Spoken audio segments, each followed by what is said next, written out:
is Roger Redday, and this is my one amazing thing. I don't know where to start.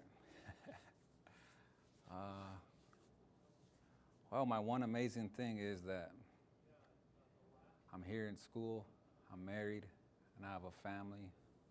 I have a new daughter and one on the way. All that to me is my one amazing thing. And that takes me back to the whole story is about 7 years ago, I got convicted of self-defense, aggravated assault, and I got sentenced to 40 years in prison. You know, I lived a kind of a negative, pretty much negative life up to that point. You know, alcohol, you know, just negativity. Then my past kind of caught up with me. Then when I went in front of that judge, I lost at a trial. And then when I lost that trial, he sentenced me to 40 years. He said I would never be rehabilitated. I'm unrehabilitatable, he said. He said I'll only get worse and end up eventually, you know, hurting or killing somebody, so, you know, bad. That's what he told me when I got sentenced. But, you know, and I spent about 7.5 years in prison, and I was negative. It was a real low point in my life, you know, because I, you know, did a lot of dumb stuff in there too. You know, got sent in the hole, like they say on TV, but in prison it's called the SHU, the segregation housing unit. You know, they sent me there for 90 days, and then they gave me an ad-seg hearing for another assault that I did in the inside. You know, that was kind of, I don't know, gang-related, gang activity. Then they gave me an ad-seg hearing. That's where they kind of separate you from everybody. You know, that's like worst case scenario in prison is where you get locked in a room and you never come out for nothing, for only showers, that's it. You're segregated from everybody. But, you know, that was kind of rock bottom for me, I guess. You know, that's when it led to, you know, my faith in God, you know, through a crying out, just, you know, brokenness, being in a hole, you know, feeling like a literal hole, you know. It's a slang name for it, but, you know, that's what it felt like, being in a literal hole, you know. So I kind of just felt hopeless. I don't know how you say it, hopeless, no hope, no joy, you know, just sadness. And because my children at the time were in a foster care, so. But at that time, you know, I was asking the guards, the correctional officers, for a Bible every time they came by. They would never give me one, but they finally gave me one after about a month of asking. So I got one, and I started reading and praying. You know, I prayed, and, you know, I cried out to God, because I knew if I went to the SHU or stayed in the SHU, the hole, or administrated segregation, I wouldn't be able to work on a habeas corpus, an appeal. So that was kind of what I didn't want, you know, so that hurt me more than anything. I was like, well, I don't get to work on my case. My kids were in foster care. There's all this building up. Well, that, I prayed, I cried out to God, and I asked God to let me out of there, put me around godly, Christ-like Christian people, and I would give him my life. You know, then about a month later, I didn't get thrown in ad-seg. They give you an ad-seg hearing before they let you out of the SHU. So they gave me a hearing, and they said, well, we're going to give you a chance, let you back out in population. So they did, and sent me to Jameson Annex in Sioux Falls, maximum security. So they sent me there, and a friend of mine I came across down there, he was like hardcore native religion and hard, you know, into the gang activity inside the prison. And I was surprised to see him when he was at church, and he was asking me to come to church with him. So I got there, and he was preaching to me. Every time I seen him, why don't you come to church, Raj? Why don't you come to church? I was like, not ready to, not yet. After a few times of him asking me, I remember what I prayed while I was in the SHU. You know, I made a bargain with God. I don't know if that's what you want to say, but I told, when I prayed, I said, I'll give you my life if you let me out and bring godly people around me. And the one person I grew up with that I thought would never be a Christian was the guy he used bringing my life. So I remember that. Then I went to church one day, and just all hit me. But at the same time, I wasn't ready to change it, because I didn't want to forgive the victim in my case. He was in Jameson Annex also, the victim. He was beating up my sister at the time, so that's what led to the assault. And they charged me as a habitual offender, and he testified against me. He lied, made up a big story, and they convicted me of that lie. So I had a lot of hate and bitterness for this individual. But just the prayer and my friend coming at me like that, I was like, well, I got to forgive this man. I was reading a Bible verse, and that hit me hard, convicted me right there. It's like, forgive as you've been forgiven. So it's like, I got to forgive this man. So I forgave him. Shook his hand. He didn't want to at first. He was afraid that I was going to hurt him, fight him. But yeah, we shook hands. I forgave him. I said, why don't you come to church? And he said, yes, I'll do that. But, he never did. But it felt good to be at peace knowing I didn't have to. It's almost like an obligation. You got to beat somebody up who rats on you or whatever you want to say, snitches on you in prison. But I forgave him. I let it go. And I don't know. It's been a blessing ever since then. I filed that habeas corpus down there. I didn't have no issue at the time. The attorney said, you have no issues here, no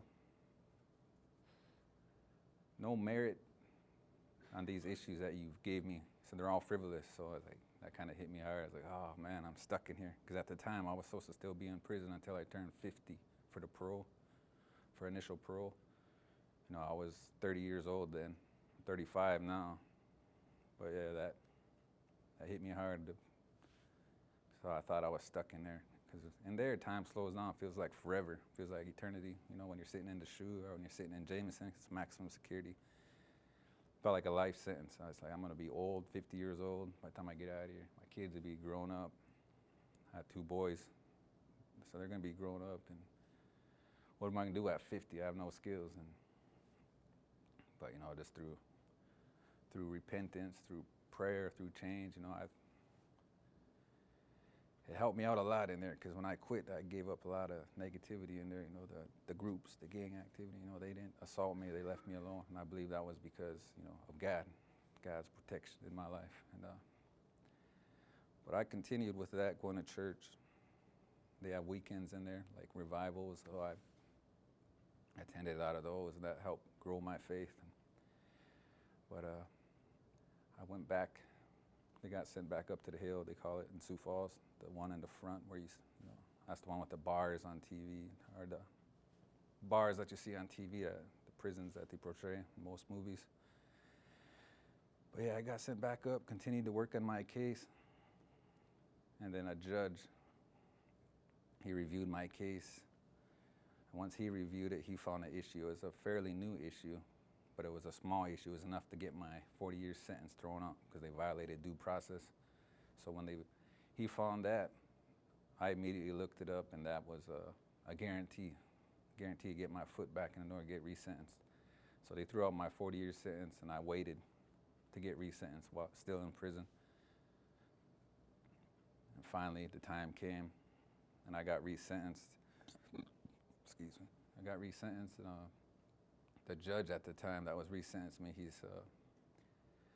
I don't know, I had a bad record in the prison, more assaults, and I was in prison for assault, so that was bothering me at the time. But, in the Christian faith, when you've been forgiven, covered in, the blood of Jesus Christ, they call it, it's like you haven't sinned, like you've never sinned in the past. That's how they say God sees it, and that's how I believed it, and still believe it. But the reason why I said that is because when I got to the court hearing, the judge and the prosecutor, they had nothing of my background. It's as if I didn't do nothing in there. All they saw was the good that I done in there. So I was excited, happy about that. And the judge, he reviewed my case, looked at it, all my certificates, and he was like, I see you made good decisions while you're in there, and I've tried to change on my own, he said. So he said, well, I'm gonna give you a chance. I'm gonna give you the chance and hope that you may help one young man, one young individual avoid your mistakes, the mistakes you made by being locked up, incarcerated, by doing crimes, So he mentioned that, and he sentenced me again to the same 40 years, and then at the same time he suspended it all the way down to 12 and a half years, and by that time I had 7 years, and I only had to do 6 more years. But he mentioned that, and I meant that when I told him that I try to preach to young individuals, young men in there, because when they come into prison, they're lost. These gangs kind of snatch them up and make them do what they want to do, or they, beat them up, check them in, they call it, send them over to West Hall in Sioux Falls. But so I would preach to young men like that. Tell them, hey, stay away from that. You don't need to join that gang, or they're going to try to recruit you. Stay away. But yeah, he mentioned that if I'm going to take a chance, if you could change one young man's life, I think this would be all worth it. So that's what I've been doing since I've been out of prison. I talked to my young boys, talked to their friends. I went to McCrossin's Boys Ranch in Sioux Falls and shared a testimony with them twice. And I work with the senior high youth group at our local church here in town. It's a small group, but I think they're all worth it, worth helping, sharing with, and that leads me back to I don't know if it's one amazing thing, but it's the life I have being here, able to share this, and be with my family. And I like this theme because it goes back to my daughter. My daughter's name is Maisie Grace, and we named her that because I don't know how you say it, God's amazing grace. So I just took out the A and left Maisie Grace. But she's 4 months old now, and like I said, it's God's amazing grace, favor that I don't deserve. I was supposed to still be in prison until I'm 50. I'm 35 now, and I got a daughter and another one on the way. I have a relationship with my kids. I'm in school. And I think that's about it.